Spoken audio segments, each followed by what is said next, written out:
Muy bien, pues abran sus Biblias en el Evangelio de San Juan, capítulo 1, versículo 29. Y cuando esté ahí me indica con un amén, por favor.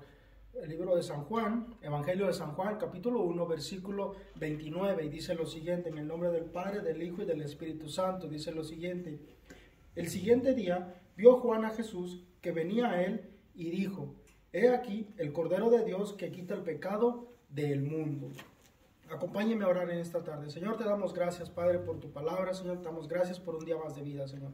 Gracias por la oportunidad que tú nos das, Señor, de escuchar el consejo de tu palabra, Padre. A donde quiera que estemos escuchando, Padre, allá en nuestros hogares, bendice, Señor, a cada persona que nos está escuchando, Padre, en sus hogares. Sé tú hablando a través de esta predicación, Señor, de esta enseñanza. Sé tú hablando a cada uno de nuestros corazones, Padre, quitando todo estorbo que se interfiera, Padre, para escuchar el consejo de tu palabra. Abre los oídos espirituales de cada uno, Señor. Abre nuestro corazón, Padre. Nos ponemos en tus manos en el nombre de Jesús. Amén. Muy bien, hermanos. La pregunta es, ¿qué es la Pascua? ¿Qué significa la Pascua? ¿Qué significado tiene la Pascua? O como mucha gente lo conoce, la Semana Santa, ¿cierto? Mucha gente habla de la Semana Santa y cuando la gente habla de la Semana Santa, usualmente se le viene a la mente vacaciones. Se le viene a la mente salir a pasear, descansar, no trabajar, pues Viernes Santo, Sábado de Gloria y Domingo de Resurrección, y solamente significa un fin de semana largo, pero no tiene el impacto que realmente debería de tener. Muchas personas entendemos, sabemos, tenemos el conocimiento de que algún día Jesús vino, murió, resucitó y que hoy se recuerda ese acontecimiento histórico nada más, pero no tiene la relevancia o el impacto espiritual para nuestras vidas. Fíjese, ¿sabía usted que la Pascua para el pueblo de Israel era muy importante? Porque recordaban o conmemoraban el día que Dios, a través de Moisés, los liberó de la esclavitud de Egipto. Fíjate, vamos a empezar a atar cabos. Para el pueblo de Israel era muy importante porque en esta fecha, en la Pascua, ellos recordaban que habían sido esclavos en Egipto y que Dios los había liberado de Egipto. Es decir, empezaba algo nuevo para ellos. Después de vivir generación en generación, después de José, el soñador, que estuvo al mando de Egipto, hubo un periodo en que los hebreos estaban en Egipto, pero estaban bajo la esclavitud de los egipcios. Después, Dios tiene misericordia del pueblo escogido y levanta a Moisés, un liberador. Entonces, para el pueblo de Israel, para el pueblo, los judíos, para el pueblo de Israel es muy importante, era muy importante la Pascua porque ellos recordaban que habían vivido bajo ese yugo de esclavitud y habían sido liberados. Entonces, ser librados como Dios, pero también Dios les dio no solo los libró esa noche, ese día, sino que les dio unas instrucciones, unas indicaciones de lo que debían de hacer, pero sobre todo cómo lo debían de hacer. Pero ¿qué significado tiene entonces la Pascua para hoy?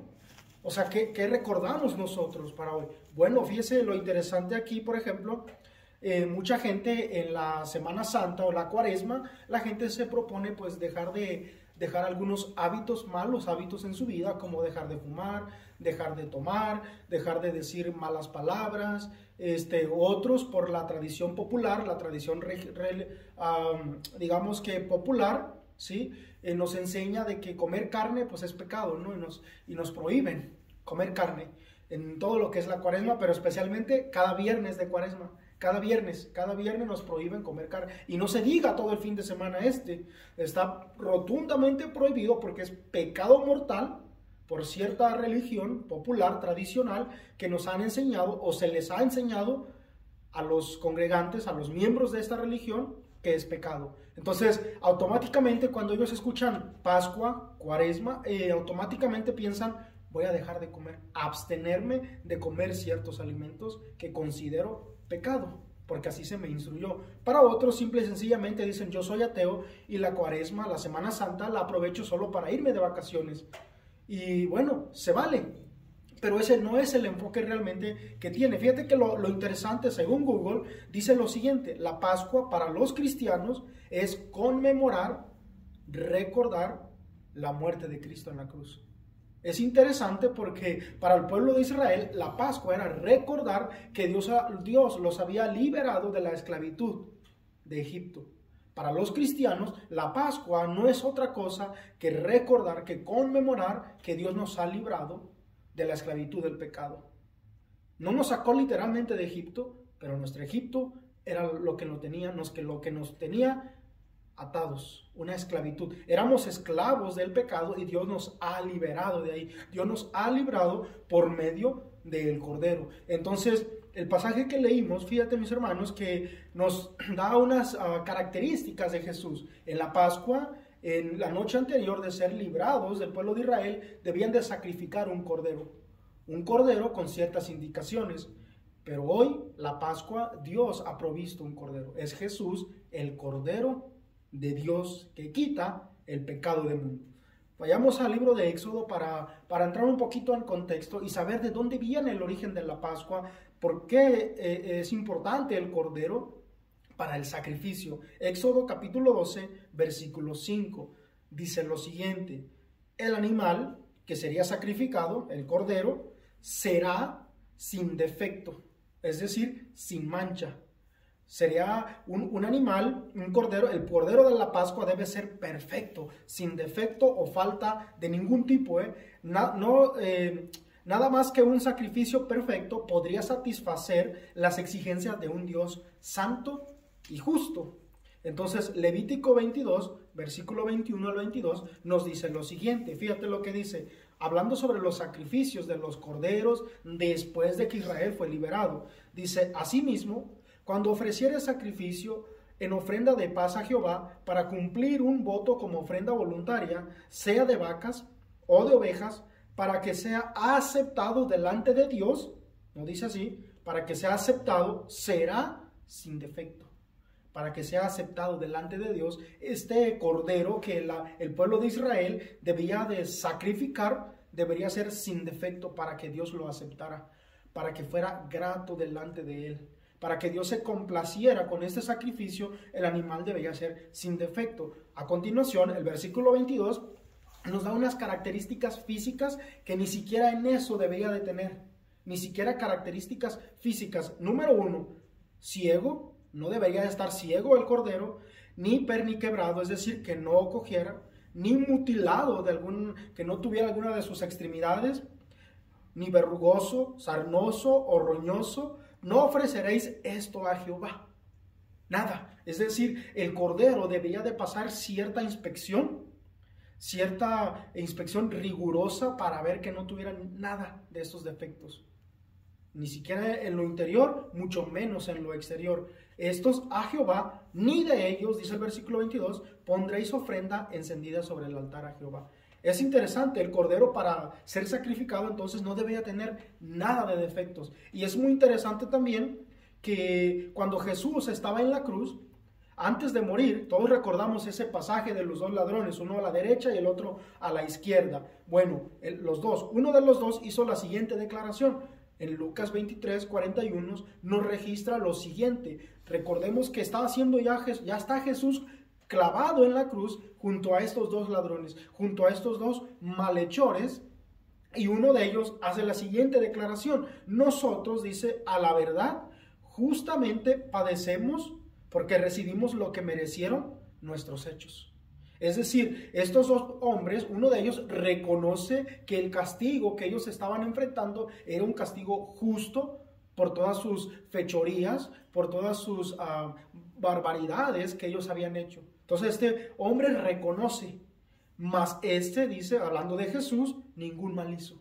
Es decir, no tenía defecto, no tenía ningún mal. Bueno, primera de Pedro 3:18 nos dice lo siguiente, fíjate nada más. Ya vimos que el ladrón en la cruz reconoce a Jesús puro, sin defecto, que era uno de los requisitos o características que el cordero de la Pascua que Israel debía de sacrificar la noche anterior de ser liberado iba a ser sin defecto. Ya vimos aquí que el ladrón en la cruz reconoce que Jesús es sin defecto. Primera de Pedro 3:18, y nos ilustra todavía aún mucho más, no solo que Jesús era justo, no solo que Jesús estaba sin defecto, sino también nos ilustra lo siguiente, porque también Cristo padeció, sufrió una sola vez por los pecados, el justo por los injustos, dice Pedro. ¿Te das cuenta?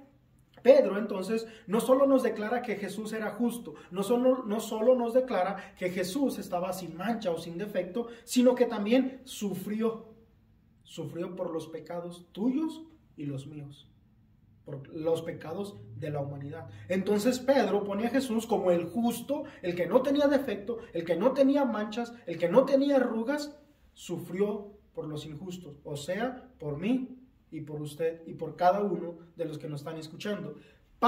Fíjate, es lo que dice Pedro, el justo por los injustos, ese para es el que nos encanta y es donde deriva y empieza toda la gracia de Dios para llevarnos a Dios. Es decir, el sacrificio de Cristo, el sufrimiento del Cordero justo sin mancha, no fue en vano. No fue en vano, porque si hubiese sido así, pues es en vano todo lo que hacemos. Entonces el apóstol Pedro quiere dejar bien en claro que el sacrificio de Cristo no fue en vano, su sufrimiento. No fue en vano. Es decir, se dio a sí mismo, sufrió para llevarnos a Dios. Es decir, muchas de las veces nosotros históricamente no negamos, mucha gente históricamente no niega que Jesús vino, que hubo un hombre que se llamó Jesús, que fue crucificado por el Imperio Romano, pero hasta ahí nada más. No trasciende. Y su muerte no tiene ningún impacto en la vida de muchas personas.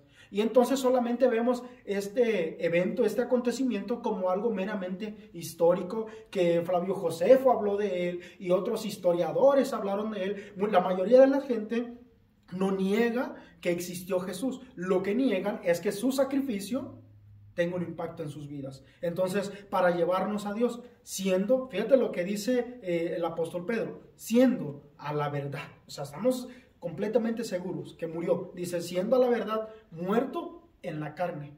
Es decir, Cristo Jesús, cuando bajó a esta tierra, era un hombre con carne y hueso. Y ese cuerpo falleció, muerto en la carne. Pero, ese pero hermoso también, que cuando uno va a la carta de Pablo a los Romanos, nos encanta. Antes éramos, pero ahora, pero vivificado en espíritu. Es decir, se levantó, no se quedó ahí. Aquí podemos ver entonces cómo Jesús, el Cordero de Dios, sin mancha, sin pecado, fue sacrificado por nosotros, por los pecadores. Nadie de nosotros entonces podemos decir, yo no soy pecador. Porque el que dice que no comete pecado, pues ya es mentiroso y ha cometido un pecado, ¿cierto? Entonces nadie de nosotros podemos decir, yo soy justo. Nadie de nosotros podemos decir o insinuar que estamos sin pecados. Por eso Pedro, pone a Jesús como el justo, porque nadie de nosotros somos justos. Entonces el apóstol Pedro también, ahí mismo en su primera carta, pero ahora en el capítulo 1, versículo 18 al 19, dice lo siguiente, fíjate, nosotros sabiendo que fuiste rescatado de vuestra vana manera de vivir. ¿Ok? Sabemos esto, la cual recibisteis de vuestros padres, no con cosas corruptibles como oro o plata. Ok, fíjate lo que dice el apóstol Pedro aquí, sabiendo que ya fuiste rescatado de tu antigua, de tu vana manera de vivir, la cual tú recibiste de vuestros padres. Venimos de un trasfondo donde somos instruidos, somos educados a una cierta manera de vivir, pero depende de nosotros de aceptar el sacrificio de Cristo en la cruz o no, de que cambiemos, de romper con esa generación o con ese estilo que se nos ha enseñado. Entonces, pero somos rescatados no con cosas corruptibles, ¿ok?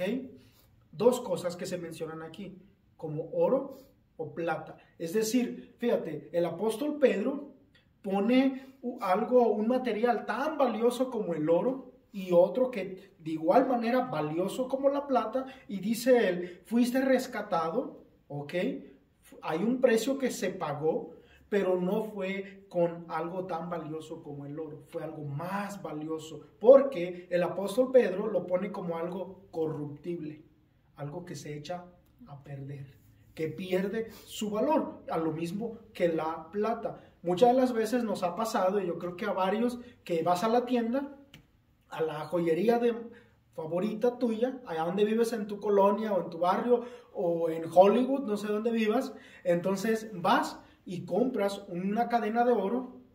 Al momento que tú sales de la tienda, si tú pagaste $20,000 por esa cadena, en el momento que tú sales ya no vale los $20,000, ya se devaluó. El oro, cuando tú lo sacas de la tienda, pierde su valor automáticamente. Cualquier joya de valor, que sea de oro o de plata, pierde, se devalúa. Para que valga lo que tiene que valer, tiene que estar dentro de una vitrina, de un aparador. Entonces el apóstol Pedro, está diciendo aquí que fuimos rescatados, pero no con cosas que pierden su valor, no con cosas corruptibles como el oro o la plata, versículo 19, sino con la sangre preciosa de Cristo.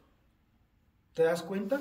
A la sangre de Cristo, que es la que no pierde valor, la que no es corruptible, que la que no se devalúa. El sacrificio de Cristo no se devalúa. La sangre derramada en la cruz del Calvario no pierde su valor, aunque a algunos lo pisotean, aunque para algunos no significa nada. El hecho de que usted o yo no le demos ese valor no significa que no tenga el valor. ¿Entendió eso? El hecho de que para usted no significa nada la sangre de Cristo o el sacrificio de Cristo en la cruz, no significa que eso haya perdido valor. ¿Por qué? Como de un cordero, sigue diciendo Pedro, como de un cordero sin mancha y sin contaminación. ¿Te das cuenta? Otra vez encontramos otro pasaje que nos afirma que el sacrificio de Cristo que Jesús hizo en la cruz, el Cordero de Dios, era sin mancha y sin contaminación. Sin contaminación. El Cordero de Pascua entonces debería ser un cordero macho en la flor de su vida. Entonces, por eso es que encontramos que no tenía contaminación. Es decir, por ejemplo, el cordero no se había de haber cruzado con el rebaño. No se había haber metido. Entonces vemos que Jesús se mantuvo puro. Puro. Entonces, Éxodo 12, versículo 5, seguimos leyendo, dice: el animal será sin defecto, macho de un año. De un año. Lo tomaréis de las ovejas o de las cabras. Fíjate, nos vamos a poner, aquí nos vamos a detener un poquito, fíjate. También podemos ver aquí que debía ser macho. Debía ser hombre, varonil. Hay una secta por ahí que está enseñando que es Madre Dios o Jesús la Cordera. Que cuando Juan ve a Jesús dice aquí la Cordera, sacando de contexto algunos versículos del Antiguo Testamento para respaldar su herejía, porque no es otra cosa más que una herejía. Entonces el cordero no solo debía ser sin defecto, debía ser un cordero macho, cabrío, de un año, joven que aún no se había cruzado, que no tenía contaminación para nada. Lo tomaréis de las ovejas o de las cabras. Es interesante aquí, mis hermanos, porque si leemos la última parte del versículo 5, dice: lo tomaréis de las ovejas o de las cabras. Es decir, fíjate, nos vamos a detener un poquito para después analizar la juventud, la plena flor de la juventud de su vida de Jesús. Pero es interesante aquí que el cordero que debía ser sacrificado debería de salir del mismo rebaño.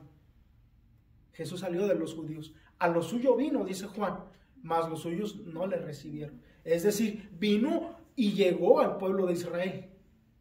Salió de ahí tenía que haber salido. Es decir, Jesús no iba a ser de México, de Guatemala, de El Salvador, de Nicaragua o de algún otro, tenía que haber sido judío. Porque el cordero tenía que salir de las ovejas, del rebaño, de ahí mismo. No iba fue concebido de una manera pues sobrenatural, pero salió de ahí, del rebaño, del pueblo de Israel, de la tribu de Judá. Entonces, también aquí podemos ver que debía ser entonces joven. Jesús comenzó su ministerio muy joven. Comenzó alrededor de los 30 años. Y asimismo también duró 3 años su ministerio y fue sacrificado joven, a los 33 años más o menos. Lucas 3, versículo 23, nos dice lo siguiente acerca de la edad de Jesús, para que podamos ver que cumplía también ese requisito, el cordero más bien. Jesús mismo, al comenzar su ministerio, era como de 30 años, joven, hijo, según se creía, de José, hijo de Eli. Entonces podemos ver que ahí empezó bien joven su ministerio. El Cordero de la Pascua también debía estar guardado hasta la hora de ser sacrificado. Éxodo capítulo 12 versículo 6 nos dice lo siguiente: lo guardaréis hasta el día 14 de este mes y lo inmolará toda la congregación del pueblo de Israel entre las 2 tardes. Los evangelios sinópticos, que son los 3 evangelios, que es Mateo, Marcos y Lucas, que nos relatan desde una perspectiva, desde un punto diferente, los hechos que Jesús hizo. Entonces, recordemos que en los evangelios se nos manifiesta el Mesías, ya que Mateo presenta a Jesús como el Mesías, porque escribe para ellos. Pero los 3 evangelios sinópticos, y vamos a incluir a Juan también, los 4 evangelios, nos dan poca información sobre la niñez y la adolescencia de Jesús. La pregunta es, ¿por qué? ¿Por qué no nos dan mucha información sobre Jesús, sobre su niñez y sobre su adolescencia? La pregunta también es, ¿dónde estaba Jesús en todo ese tiempo?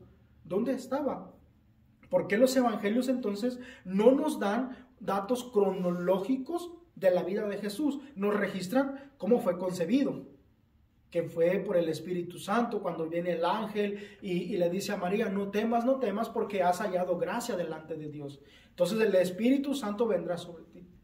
Entonces nos habla de cómo fue concebido, nos habla también cómo fue su nacimiento, que fue un nacimiento muy bonito, pero a la misma vez también muy triste, porque nos demuestra o nos exhibe cómo nosotros no recibimos tampoco ese nacimiento en nuestra vida. Entonces nos habla de eso. También nos da algunas cosas por ahí de su niñez, por ejemplo, cuando lo llevan al templo, que está Simeón y lo toma en sus brazos, dice, y lo cargó. Recuerda aquel pasaje, Simeón, que había recibido la promesa de parte de Dios que no moriría hasta que no vendría el Salvador.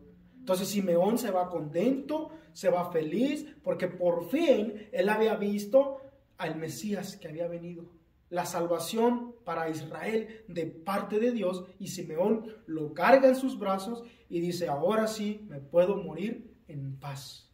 Pero hasta ahí vemos que Jesús era un niño, porque cuando uno lee ese pasaje se da cuenta que lo llevan 40 días más o menos después para conforme al rito de Moisés, es decir, para ser circuncidado. Entonces, lo último que tenemos registrado de la niñez o la adolescencia o preadolescencia de Jesús es lo que Lucas nos dice en el capítulo 2, versículo 40 de su evangelio. Dice, el niño crecía y se fortalecía. Ok, el niño crecía, bueno, está bien, y se fortalecía y se llenaba de sabiduría y la gracia de Dios era sobre él. Entonces, eso es lo último que por ahí tenemos registrados de cuando Jesús empieza a crecer y a fortalecerse y a recibir sabiduría, y Dios empieza a complacer más y más con él. Entonces la razón, Jesús, el Cordero de Dios, estaba guardado esperando que llegara su hora para ser sacrificado. El tiempo en el que él debía de manifestarse ya lo tenía bien establecido. Dice Gálatas 4:4, cuando vino el cumplimiento del tiempo, no antes, no después. Y muchas veces nos preguntamos, bueno, ¿por qué Jesús vivió hace 2022 años? ¿Por qué? ¿Y por qué no antes y por qué no después? Bueno, la cosa es la siguiente. ¿Sabían ustedes que entonces el imperio griego estuvo primero Babilonia? Pues ya sabemos que los judíos fueron llevados cautivos a Babilonia, luego vinieron los medos y los persas, luego vino Alejandro el Magno con el imperio griego, luego vinieron los romanos. Bueno, ahí les va. La razón es porque se dice por ahí en los estudios, la gente que estudia mucho, los teólogos y eruditos y toda esa gente que se le cae el pelo por estudiar, a mí se me cae nomás porque se me tiene que caer, pero a la gente se le cae por estudiar, dice lo siguiente, que los griegos proporcionaron el idioma, los romanos el camino. Es decir, las condiciones se debían de dar adecuadamente para que el evangelio de Jesucristo se expandiera. Entonces el evangelio se expandió a través del idioma. En ese entonces, cuando Jesús vino, el griego, digamos que era como tipo el inglés ahorita, que los grandes negocios se hacían en griego. Ahorita los grandes empresarios hacen sus negocios en inglés. Los mejores libros que usted pueda encontrar de ciencia, de matemática, de filosofía, de literatura, de poesía, de novela, de historia, están en inglés. ¿Se da cuenta? Entonces, los caminos, el dicho de que todos los caminos llegan a Roma, en esa época sí era verdad. Pero bueno, no nos desviemos de ahí. Entonces, Jesús estaba guardado porque él sabía el tiempo perfecto que Dios el Padre había establecido para realizar su obra a la que él había sido enviado. Entonces, por eso cuando encontramos a Jesús en las bodas de Caná, Juan capítulo 2 versículo 1 al 4 nos dice lo siguiente: al tercer día se hicieron unas bodas en Caná de Galilea, y estaba allí la madre de Jesús, y fueron también invitados a las bodas Jesús y sus discípulos. Y faltando el vino, la madre de Jesús le dijo: no tienen vino. Pero fíjate lo interesante de Jesús. Hasta aquí estamos muy bien, ¿eh? Vemos a María, su madre, preocupada porque no había vino en la boda. Y pues había que continuar la pachanga. No había vino entonces en la boda, y hace lo que cualquier persona debe de hacer en una necesidad: recurrir a Jesús. ¿Te das cuenta? Es interesante porque a veces no nos detenemos aquí, y entonces lo que vemos que María ve la necesidad de alguien, movida por esa necesidad de los demás, por amor al prójimo, se preocupa y dice: yo sé quién puede resolver esto, Jesús. Entonces va y dice: no tienen vino. Preocupada: hey, no tienen vino. Yo sé, Señor, yo sé que tú puedes multiplicar, yo sé que tú puedes proveer. Y no porque Jesús vendiera vino o cosas por el estilo, sino porque ella sabía quién era él. Recordemos que ella lo tuvo en su vientre. Entonces Jesús le dijo: ¿qué tienes conmigo, mujer? Espérate, aún no ha venido mi hora, ¿no? Tranquila, o sea, relájate, ¿no? Aún no ha llegado el tiempo de que yo empiece mi ministerio. Entonces, todos sabemos ya después de que Jesús le dijo, bueno, ella va y les, bueno, hagan lo que él les dice, ¿no? Hagan lo que les dice, y él dice, ok, traigan las tinajas, llénenlas de agua, y entonces ya Jesús convierte el agua en vino, pero brinquémonos al versículo 11. Este principio de señales hizo Jesús en Caná de Galilea y manifestó su gloria, y sus discípulos creyeron en él. El Cordero, entonces, mis hermanos, estaba guardado, esperando su hora para ser manifestado, para manifestarse al mundo que él había venido.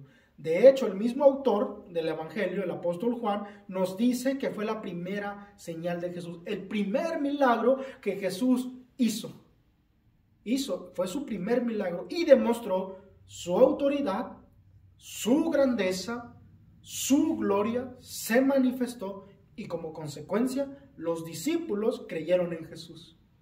¿Te das cuenta? Entonces el Cordero debía estar guardado esperando el momento establecido para ser sacrificado en Egipto, antes, la noche anterior, de ser librados el pueblo de Israel. Pero también es necesario que hubiera sido sin mancha, que estuviera guardado esperando el tiempo, pero ahora es necesario que el Cordero sea sacrificado. Éxodo capítulo 12 versículo 6 dice, y lo guardaréis hasta el día 14 de este mes. O sea, bien la indicación, y lo inmolará toda la congregación del pueblo de Israel entre las 2 tardes. Esto de inmolarlo, inmolará a toda la congregación, no es otra cosa que lo van a sacrificar. Toda la congregación lo ha de sacrificar. Pero dando la idea, hermanos, esto es muy impactante, de no solo un sacrificio común y corriente, sino que iba a ser un sacrificio, esto de inmolarlo, da el sentido de ser degollado. De ser degollado. Si vamos un momento al Evangelio de Mateo, podemos ver algo que la multitud gritaba cuando Jesús era enjuiciado delante de Poncio Pilato para ser castigado. Fíjate, Mateo 27, versículo 22 al 23, nos ilustra lo siguiente y nos relata esto el Evangelio de Mateo. Dice, Pilato les dijo, ¿qué pues haré de Jesús? ¿Qué pues haré de Jesús llamado el Cristo? ¿Qué voy a hacer con él? ¿Qué hago? ¿Lo suelto? ¿Lo encarcelo? ¿Lo crucifico? ¿Lo castigo? ¿Qué hago? ¿Lo mando a las Islas Marías? ¿Qué hago con él? Entonces todos le dijeron, sea crucificado, sea crucificado. el gobernador les dijo, pues, ¿qué mal ha hecho? ¿Qué mal ha hecho? Pero ellos gritaban aún más diciendo, sea crucificado. ¿Te das cuenta? Toda la congregación quería crucificar a Jesús. Toda la congregación lo quería ver degollado, inmolado. Entonces, en este pasaje de Éxodo que estamos estudiando, varios corderos fueron sacrificados esa tarde o esa noche por cada padre de familia. Cada jefe de familia representó y actuó en nombre de cada miembro de su familia para hacer el sacrificio. Lo interesante es que cada que leemos este pasaje de Éxodo, nos damos cuenta, o hay algo interesante aquí, que cuando Dios, dando la instrucción para el pueblo de Israel, para que cada padre de familia crucificara, proveyera un cordero, no hablaba de los corderos que han de ser sacrificados, sino el cordero que ha de ser sacrificado. Siempre hablando en singular y no en plural, solamente hablando de uno solo. La razón es muy sencillo. En el corazón de Dios, en la misericordia de Dios, en el amor de Dios, solamente hay un cordero, y ese es Jesús, el Hijo de Dios, el cordero que Dios provió para ser sacrificado, para ser crucificado y para ser inmolado. La sangre del cordero, entonces, de la Pascua tenía que ser aplicada de manera correctamente. Éxodo 12, versículo 7 hasta el 13 dice lo siguiente: tomarán de la sangre y la pondrán en los dos postes y en el dintel de las casas en que lo han de comer. Y aquella noche comerán la carne asada al fuego y panes sin levadura, con hierbas amargas lo comerán. Ninguna cosa comeréis de él cruda, ni cocida en agua, sino asada al fuego. Su cabeza con sus pies y sus entrañas, ninguna cosa dejaréis de él hasta la mañana. Y lo que quedare hasta la mañana, lo quemaréis en el fuego, y lo comeréis así, ceñidos vuestros lomos, vuestros calzados en vuestros pies, y vuestro bordón en vuestra mano. Lo comeréis apresuradamente, es la Pascua de Jehová. Pues yo pasaré de aquella noche por la tierra de Egipto, y heriré a todo primogénito en la tierra de Egipto, así de los hombres como de las bestias, y ejecutaré mis juicios en todos los dioses de Egipto, yo Jehová. Y la sangre os será por señal en las casas donde vosotros estéis, y veré la sangre y pasaré de vosotros, y no habrá en vosotros plaga de mortandad cuando hiera la tierra de Egipto. Fíjate, Dios aquí vemos que da unas instrucciones muy correctas y muy precisas y muy concretas. Es decir, a Dios no se le escapa nada y no deja como que, ok, ¿cómo hago aquí? Fíjate, número 1, tomarán de la sangre derramada del cordero, ¿ok? Y la pondrán en los dos postes y en el dintel de las casas en lo que han de comer. Entonces, lo interesante aquí es que el pueblo de Israel, mis hermanos, debía de aplicar correctamente la sangre del cordero sacrificado.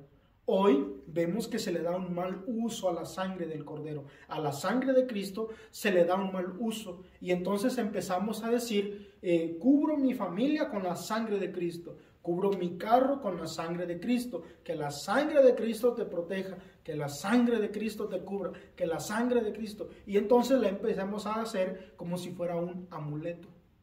Como si fuera un amuleto de hechicería, de buena suerte, de superstición, que nos va a proteger. Hermanos, la sangre de Cristo tiene poder, pero para perdonar nuestros pecados. Entonces, debía de ser aplicada correctamente y no de una manera incorrecta. Pero también debían de recibir, de comer la carne de ese cordero. Y después en el Nuevo Testamento vemos como Jesús les dice que Él es el pan de vida.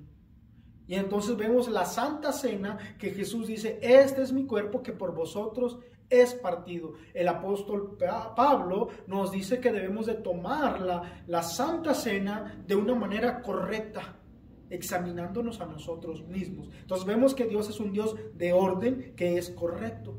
Y entonces lo comeréis así. Tomarás la Santa Cena así, ceñidos vuestros lomos, vuestro calzado en vuestros pies. Es decir, y aquí tenemos una aplicación espiritual también para la Santa Cena, la comunión, la cena del Señor, que debemos de tomarla así, vuestro calzado en vuestros pies, porque somos extranjeros y peregrinos. El pueblo de Israel debía de prepararse, al día siguiente debían de salir a la tierra prometida y no tenían tiempo para estarse poniendo los zapatos, los Air Force o cómo se llaman, no tenía tiempo para ponerse sus mocasín u otro tipo de zapatos, entonces deberían de estar listos para irse, los Jordan. Entonces no tenía que ponerse ya sus chanclitas, lo que sea, sus sandalias, sus chanclas de patas de gallo, lo que sea, pero tenían que estar listos ya para salir. Entonces,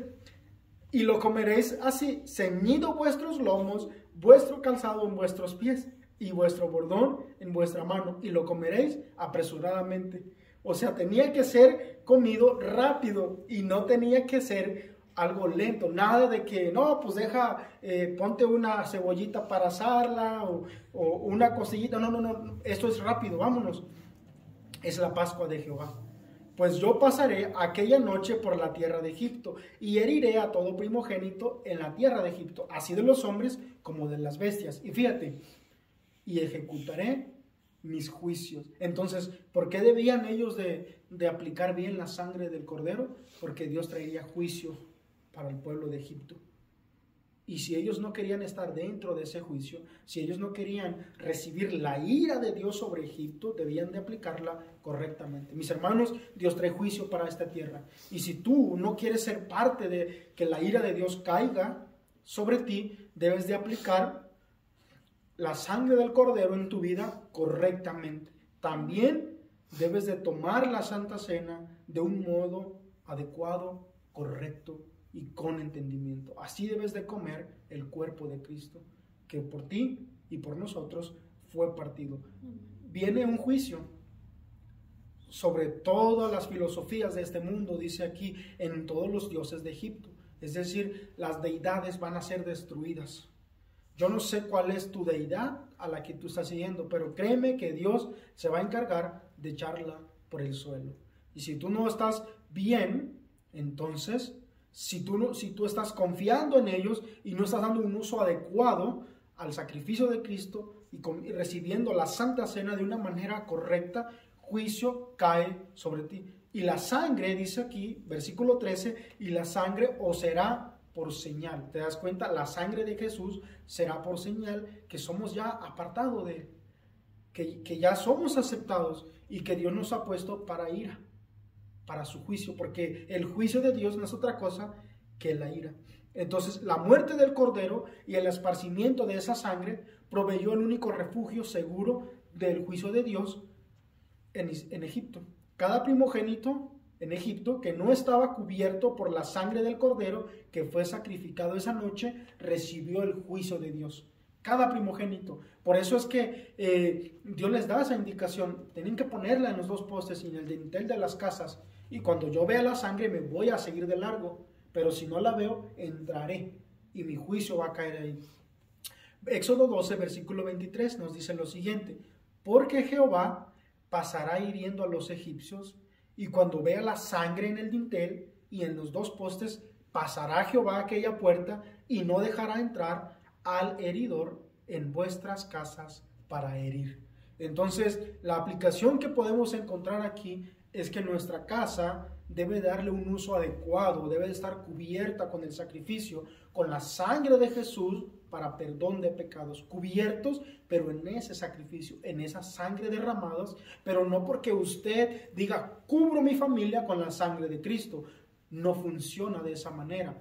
¿Cómo se cubre entonces una persona con la sangre de Cristo? Bueno, aceptando su sacrificio. aceptando su sacrificio, viviendo una vida que le agrada. Porque hace rato decíamos al principio, todos sabemos y hemos escuchado que hubo un hombre llamado Jesús que murió, pero ese acontecimiento no tiene un impacto en nuestra vida y no significa nada para nosotros más que un hecho histórico. Así lo vemos, simple y sencillamente. Romanos capítulo 3, versículo 24 al 25, nos dice lo siguiente: siendo justificados gratuitamente por su gracia, mediante la redención que es en Cristo Jesús, a quien Dios puso como propiciación por medio de la fe en su sangre. ¿Te das cuenta? La sangre del Cordero. La sangre del Cordero fue para manifestar su justicia. ¿La de quién? La de Dios. A causa de haber pasado por alto en su paciencia los pecados pasados. Entonces, la muerte de Jesucristo es la propiciación por todos nuestros pecados. El sacrificio de Él mismo aparta la ira de Dios sobre nosotros, porque no nos ha puesto, entonces dijimos, Dios para ira, porque no nos ha puesto, dice 1 Tesalonicenses 5, del 9 al 11, dice, porque no nos ha puesto Dios para ira, sino para alcanzar salvación por medio de nuestro Señor Jesucristo. ¿Te das cuenta? A quien murió por nosotros, para que ya sea que velemos o durmamos, vivamos juntamente con Él, con Jesús. Por lo cual, animaos unos a otros y edificaos unos a otros, así como lo hacéis. Entonces, cuando veas que alguien de la congregación está flaqueando en su vida y no está aceptando el sacrificio, o no está viviendo conforme a la voluntad de Dios, hay que animarnos unos a otros. Para eso nos congregamos, para eso vinimos a la iglesia. Entonces, la cena de la Pascua entonces era una cena conmemorativa. Recordaban lo que había pasado. Éxodo 12, versículo 14 hasta el 17, dice lo siguiente: y este día os será en memoria, y lo celebraréis como fiesta solemne para Jehová durante vuestras generaciones por estatuto perpetuo. Lo celebraréis 7 días, comeréis panes sin levaduras, y así el primer día haréis que no haya levadura en vuestras casas, porque cualquiera que comiere leudado desde el primer día hasta el 7º será cortado de Israel. El primer día habrá santa convocación, y asimismo en el 7º día tendréis una santa convocación.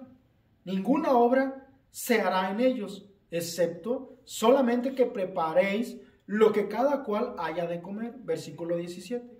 Y guardaréis, aquí es lo interesante, y guardaréis la fiesta de los panes sin levadura, porque en este mismo día saqué vuestras huestes de la tierra de Egipto.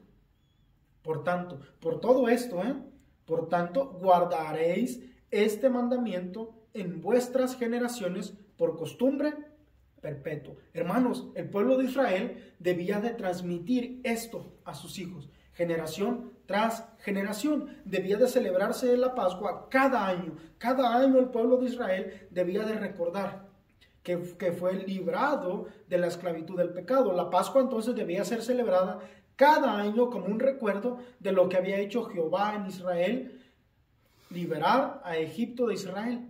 Cada año, cada familia se concentraría en esta comida y el significado de cada uno de los elementos de la comida.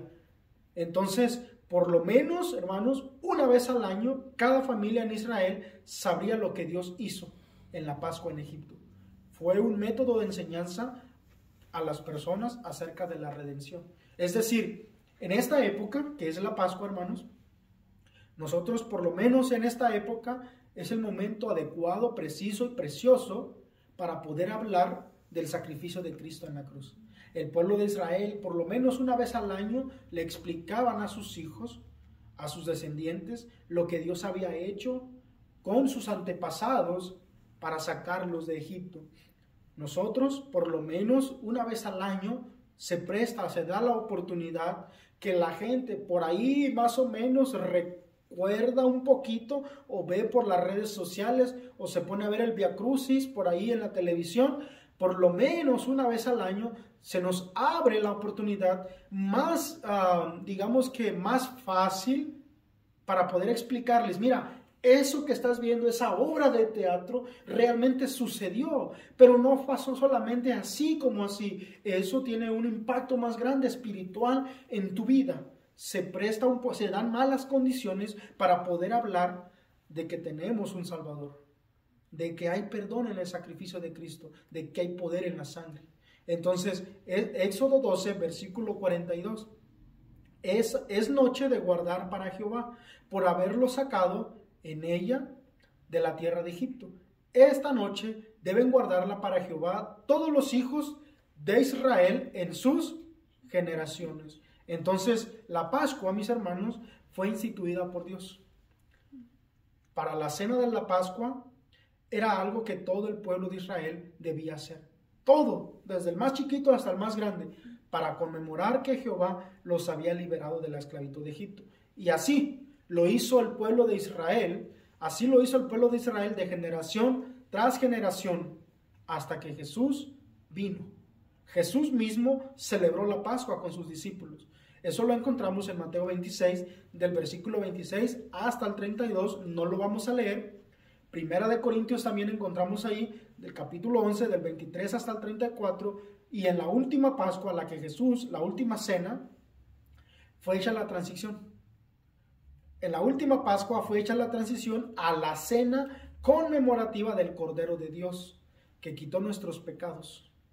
Algo que ya Dios había hablado o establecido que pasaría, y los gentiles se harían integrados a participar de esta conmemoración. Porque si bien es cierto que Israel recordaba la Pascua como eso, pero como dijimos al principio, para nosotros hoy la Pascua es recordar el sacrificio de Cristo en la cruz. Y nosotros somos injertados, somos integrados a esa celebración conmemorativa. Ya no recordamos que Israel fue liberado de Egipto. Ya no recordamos que Israel sacrificó un cordero, cada padre de familia proveyó un cordero. No. Ya no recordamos eso. Ya no recordamos que Israel salió de Egipto y puso la sangre del cordero en los dos postes y en el dintel de la casa. Ya no. Ahora lo que recordamos es que Dios proveyó el cordero para ser sacrificado en la Pascua. Ahora lo que recordamos es el sacrificio del Cordero de Dios, que es Cristo Jesús, que es suficiente con un sacrificio perfecto y perpetuo para perdonar nuestros pecados. Éxodo 12, versículo 48 al 49 dice lo siguiente: Mas, si algún extranjero morare contigo, es decir, dentro de la gente de Israel, en la congregación, y quisiere celebrar la Pascua para Jehová, séale circuncidado todo varón. Había una indicación, es decir, que debían de ser parte del pueblo de Israel, y la circuncisión era una señal que pertenecías al pueblo de Israel. Es como, por ejemplo, ahora el bautismo en agua es una señal que eres cristiano, ¿ok? Y entonces la celebrará, y será como uno de vuestra nación, pero ningún incircunciso comerá de ella. La misma ley será para el natural, es decir, para el judío natural, de descendientes de ellos, y para el extranjero que habitare entre vosotros. Entonces, ¿cómo fue entonces que usted y yo podemos participar de la Pascua? Bueno, la razón, como dijimos, es que Dios ha provisto el Cordero mediante su sacrificio perpetuo y capaz de quitar nuestros pecados. Hebreos 9, capítulo 13 al 14, Hebreos 9 del 13 al 14, dice lo siguiente: porque si la sangre de los toros y de los machos cabríos y las cenizas de la becerra, rociadas a los inmundos, santificaban para la purificación de la carne, cuánto más la sangre de Cristo. ¿Te das cuenta? El cual, mediante el Espíritu Eterno, se ofreció a sí mismo sin mancha a Dios. Limpiará vuestras conciencias de obras muertas para que sirváis al Dios vivo. Hermanos, fíjate, muchas de las veces, como dijimos al principio, la Pascua, la Cuaresma, como tú le quieres llamar, o la Semana Santa, la gente se abstiene de comer cosas, de hacer algo, y lo hacen. Pero pasa el tiempo, cumplen con su compromiso, pero no le sirven a Dios. Tenemos a un Dios vivo, al cual le debemos de servir. La razón es porque no está limpia su conciencia de obras muertas. Pero solo la sangre de Cristo, un cordero sin mancha, que se ofreció a sí mismo, sin mancha, a Dios, se presentó, limpia nuestra conciencia, nuestra alma, nuestros pensamientos de obras muertas, para que ahora sí le podamos servir al Dios vivo. Entonces, regresemos a Juan, capítulo 1, versículo 29, para que podamos ya, para ir terminando, mis hermanos, y dice Juan 1:29, que es donde empezamos a leer, el siguiente día vio Juan a Jesús. O sea, tú ya viste a Jesús, que venía a él, y le dijo, he aquí el Cordero de Dios que quita el pecado del mundo. La pregunta entonces, ¿tú ya viste a Jesús? Ok, si lo viste está bien, pero ya lo reconociste como el Cordero de Dios. Pero no solo como el Cordero, sino como el Cordero de Dios que quita el pecado del mundo, pero no solo del mundo, de tu vida.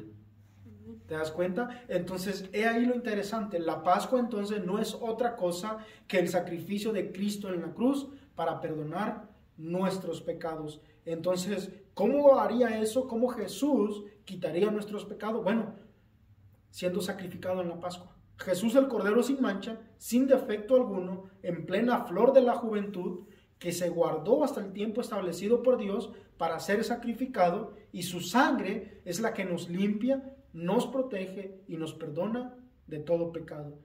Y es la sangre de Jesús derramada la que evita que vayamos al juicio eterno, porque sin derramamiento de sangre no hay remisión de pecados.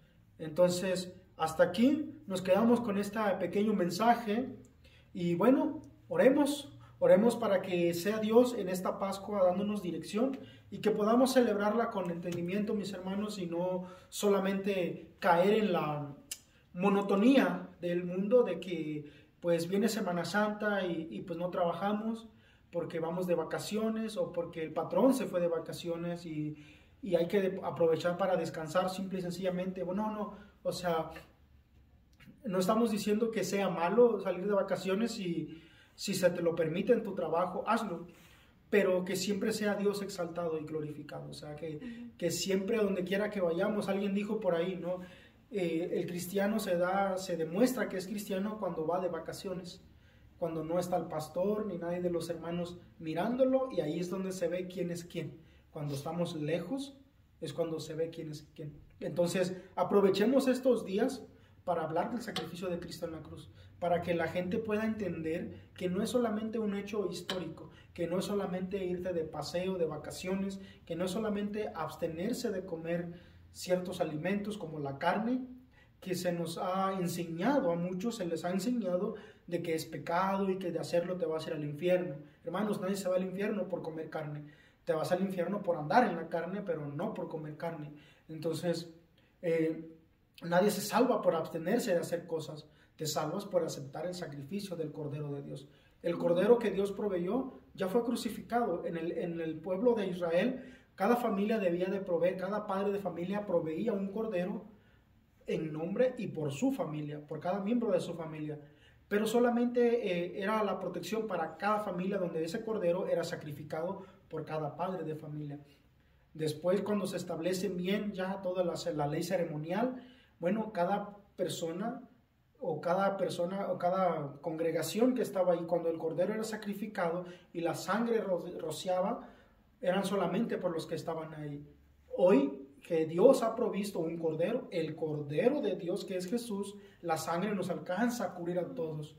Y ya no hay necesidad de que cada padre de familia haga un sacrificio, pero sí la necesidad de enseñarles correctamente a sus hijos lo que es la Pascua y lo que realmente significa el sacrificio de Cristo en la cruz. Lo que realmente significa que Jesús es el Cordero de Dios que quita el pecado del mundo. Entonces, cierre sus ojos y acompáñenme a orar para ponernos en las manos de Dios y que sea Dios hablando y que ojalá Dios haya hablado a tu vida y a tu corazón y que sea Dios redarguyéndote y enseñándote a dónde debes de ir, qué dirección tomar.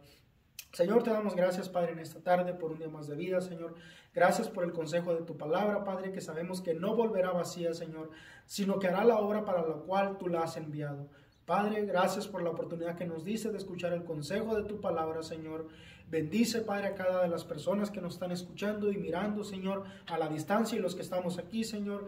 Que seas tú con nosotros, Padre, que cuando salgamos por esta puerta, Padre, podamos salir con un entendimiento claro, Señor, de qué es la Pascua y qué significa, Señor, y por qué Jesús es el Cordero de Dios que quita el pecado del mundo. Que aquel sacrificio que hizo un día en la cruz del Calvario tenga un impacto relevante en nuestras vidas, Señor, pero que lo podamos entender y vivir conforme a tu voluntad, conforme a tu sacrificio. Padre, te damos las gracias en el nombre poderoso de Jesús.